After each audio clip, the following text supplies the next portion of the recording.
Yan, hello ka everyone. Nag-boil the ako chicken breast guys kay. Kung himuon og muna ko siya og palaman. So humuko na ko na siya ayo. Pero I think gamay ra kay siya pero okay ra. Duha ra man mis kong anak mo. Palaman na siya guys. Unya iniguan ani ma soft na siya. Pakit unta mo kung di unsa na ko paghimo ang palaman. Charot ka og karot. Unya nagma soft na siya guys. Sa kanang soft na jud as in soft. Then ang sabaw ana pwede po na ninyo butangan og gulay. Oh, di ba na naman sabaw. Usibilin ang bukog ang unod raman imong kwaon na guys. Ayan, thank you. Wait lang tayo guys. Huwag niyo pong i-skip yung ads guys. Malaking tulong na po yan sa akin. Ayan, wait lang po. So, ito yung isahalo ko doon sa white cheese, tsaka yung chicken breast, at tsaka ito. Ito yung ihalo ko guys.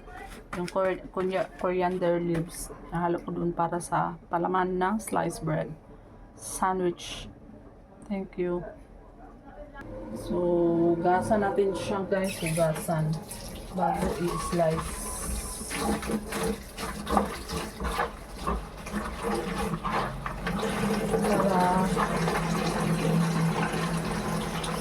Para fresh na talaga. Nung binili ko yan ngayon medyo okay pa din. Yan, wait lang ha. Kasi bawal makita yung ano natin yung picture.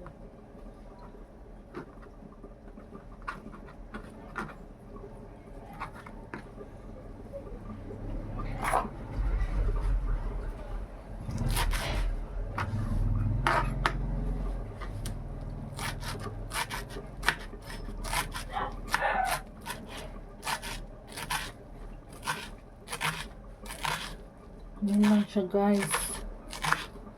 Ang bango niya. Diba? Ang bango. Yan. Pwede na to pang baon sa mga anakars niyo dyan. Pero yung ibang, kasi ito, di ko alam kung gusto niyo yung lasa ng dahon na to. Pero ako kasi mabango siya.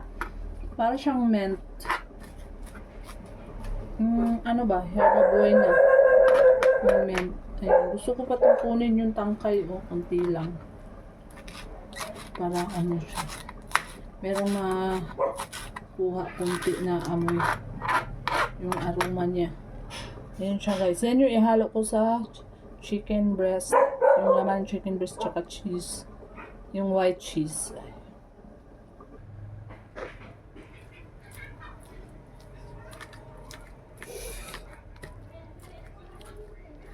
Ay, init kayo siya guys. Sinanay siya na kayo sa pinuhon na siya nimo. So, init kayo siya no. Init kayo. So, mauna na siya guys no.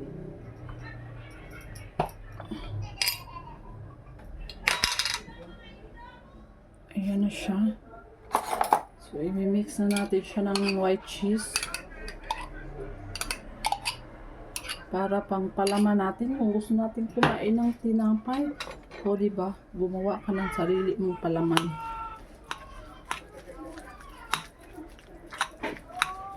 So healthy na yung palaman mo guys kasi breast lang yan, hindi yan taba. Diba? Tapos wala akong paminta dapat may powder ito paminta. Saka na lang ako maglagay pag makabili ako sa labas. Ayokong bumili dito kasi paminta dito palang powder na alikabok na hindi ko alam kung paminta o ano kasi walang amoy. So ayan siya no. Tapos ihalo na natin to siya.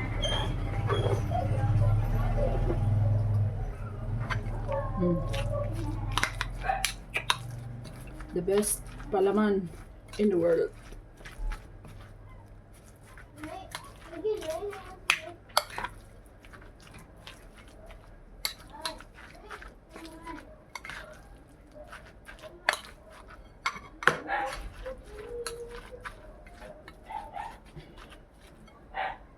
Ayan, wala man tayong sliced bread. So, itong gawin natin. Di ba? Tapos, pwede mo siyang i-oven, guys. Iinit kung gusto mo. Kung may toaster ka, pwede. Yung ano, yung pang ganun. Pwede. Pero maluto kasi siya. Gusto ko fresh. Maluto yung dahon. So, ganyan lang siya. Kain tayo.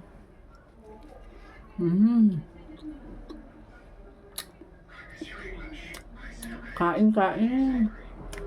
So, ayan na siya, guys. Oh. Sarap. So, pwede ko na siyang i-stock dun sa ref. Lagay ko siya ng lagayan. Tapos, kung kakain, may palaman na, o, diba? Healthy na. Diet ka pa. Thank you.